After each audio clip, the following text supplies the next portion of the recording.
Pour la prochaine intervention, je vais céder la parole à Monsieur le député de La Fontaine, tout en vous indiquant que vous disposez d'un temps de parole de 9 minutes.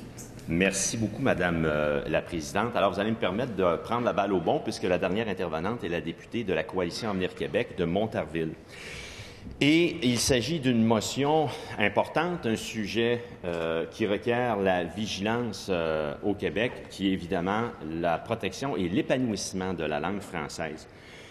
Dossier où on a vu évoluer les positions des partis d'opposition et les concepts sont importants et je vous dirais les philosophies également qui animent les partis sont extrêmement importantes et déterminantes et définissent un parti. On a beau dire en politique, il faut se définir avant que les autres nous définissent, mais ça, Madame la Présidente, il est important de voir que ce que propose un parti, ce qui anime un parti, bien, fondamentalement, c'est repris par les médias. Les citoyens et les citoyennes à la maison le reçoivent et peuvent juger de quoi est fait les partis, de que proposent donc les partis d'opposition. Bien entendre la collègue de Montarville qui s'inscrit dans ce débat et un peu plus tôt, mon collègue ministre de l'Immigration avait dit, et elle l'a repris, avait dit, bien, pour la Coalition Avenir Québec, pour un nouvel arrivant, si la personne n'a pas un niveau de français jugé suffisant et une connaissance suffisante de l'histoire, il sera chassé du Québec après 3 mois. Et là, on a entendu la collègue de Montarville, Madame la Présidente, dire non, pas 3 mois, 3 ans. Alors, imaginez ça, Madame la Présidente. Coalition Avenir Québec dit qu'un nouvel arrivant, qui par ailleurs aurait pu économiquement s'intégrer par un emploi, qui pourrait être un père, une mère de famille, Madame la Présidente, pas après 3 mois, après 3 ans, on lui ferait passer un test, me demande par qui de la Coalition Avenir Québec ferait passer le test et sur quelle base. Comment serait jugé ce père de famille-là ou cette mère de famille-là? Et après 3 ans, on lui dirait, bien, tu connais pas assez le français, tu connais pas assez l'histoire, on te chasse du Québec. Ça, Madame la Présidente, ça a été confirmé par la collègue de Montarville. J'en veux pour preuve également une citation dans un article de journal de 2015 sur le site de Radio-Canada, le 16 mars 2015, 15h40. Et je cite, je vais citer l'article, mais je nommerai pas par son nom le chef de la Coalition Avenir Québec, mais il était dit, et je cite, en point de presse, le chef de la Coalition Avenir Québec a indiqué qu'un père de famille qui, par exemple, ne démontre pas une maîtrise du français après 3 ans de vie au Québec n'aura pas son certificat de sélection au Québec, et ce, même si les autres membres de sa famille ont réussi ce test. Fin de la citation. Bien, ça, Madame la Présidente, ça parle. Ça, c'est la position de la Coalition Avenir Québec qui se dit, bien, écoutez, nous, on est un parti accueillant, on est un parti ouvert, puis on est un parti qui veut donner la chance, mais après 3 ans, Madame la Présidente, jugé encore une fois, on ne sait pas par qui, selon quels critères, un père de famille qui, pour eux, selon eux, ne parlerait pas suffisamment bien le français, ne connaîtrait pas suffisamment l'histoire du Québec, serait chassé du Québec. Alors, voilà ce qui définit la CAQ et les personnes qui les écoutent à la maison peuvent juger de la non-raisonnabilité de cette proposition-là.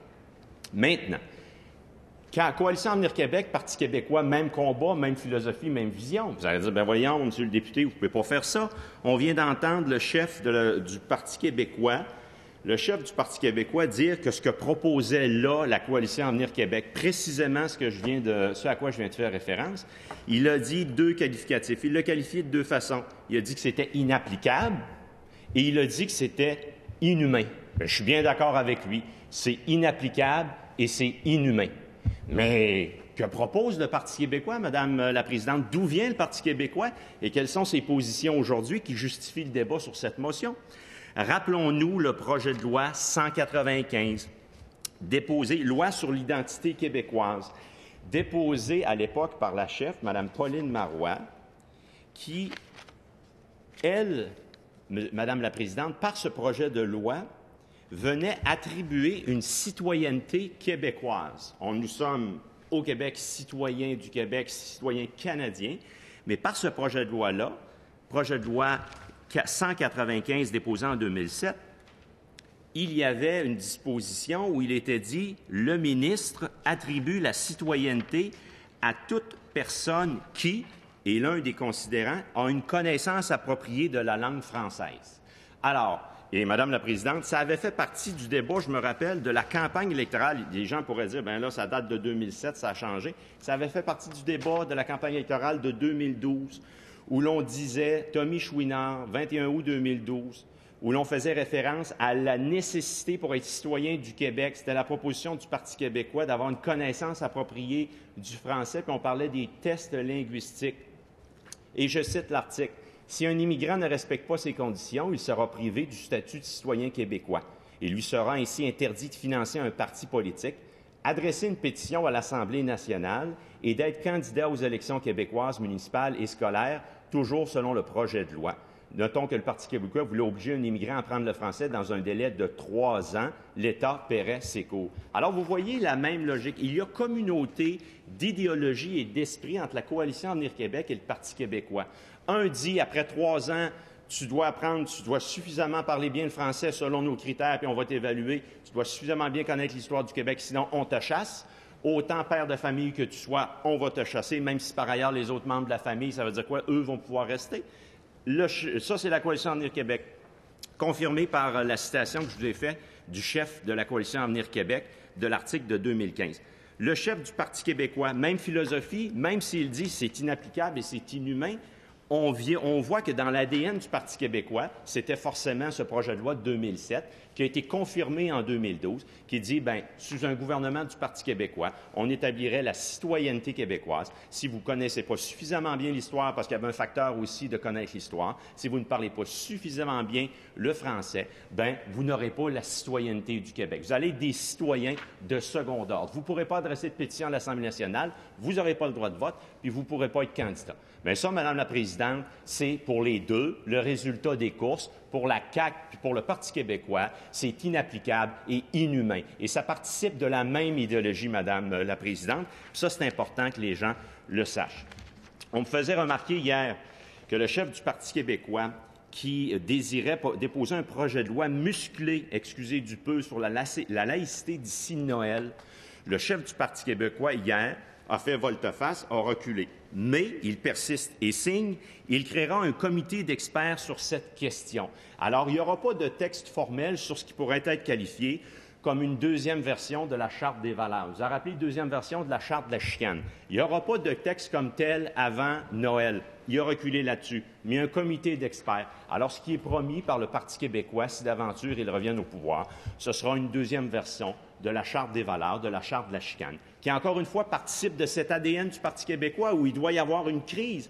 Il doit y avoir, nous sommes assiégés, Madame la Présidente, selon le Parti québécois. C'est ce qui faisait en sorte, et mon collègue de Bourget a cité son ex-collègue de Crémazie, Mme de Courcy, qui avait déposé le projet de loi 14. Vous vous en rappelez, le projet de loi 14, qui avait fait l'unanimité contre ce projet-là, Madame la Présidente, parce que quoi? Parce qu'il faisait perdre des droits aux Québécois, parce que le projet de loi 14 également augmentait la paperasse et avait des mesures coercitives. Je vous donne un exemple pour illustrer ça. Le projet de loi 14, là, dont s'enorgueillit aujourd'hui mon collègue de Bourget, à l'époque, disait « Procédure judiciaire de l'Office québécois de la langue française ». On va amender la Charte pour enlever l'obligation de mettre en demeure. On va poursuivre directement les citoyens devant les tribunaux si on considère qu'ils ont enfreint la Charte. Bien non, Madame la Présidente, nous ne participons pas de cette communauté d'esprit du Parti québécois et de la CAQ, au dire même du chef de l'opposition officielle, le chef du PQ, qui dit que la CAQ, c'est inapplicable et inhumain. Bien, on doit lui servir la même médecine parce que c'est la même philosophie, Madame la Présidente. Et il n'est pas étranger que le chef de la Coalition Avenir Québec faisait jadis partie de la formation du Parti québécois. C'est la même approche. Et nous renonçons, Madame la Présidente, à donner suite à cette motion parce que nous allons faire en sorte que le français puisse s'épanouir en accompagnant les gens, en respectant leur intelligence et en respectant leurs droits, Madame la Présidente. Alors, merci. Merci, Monsieur le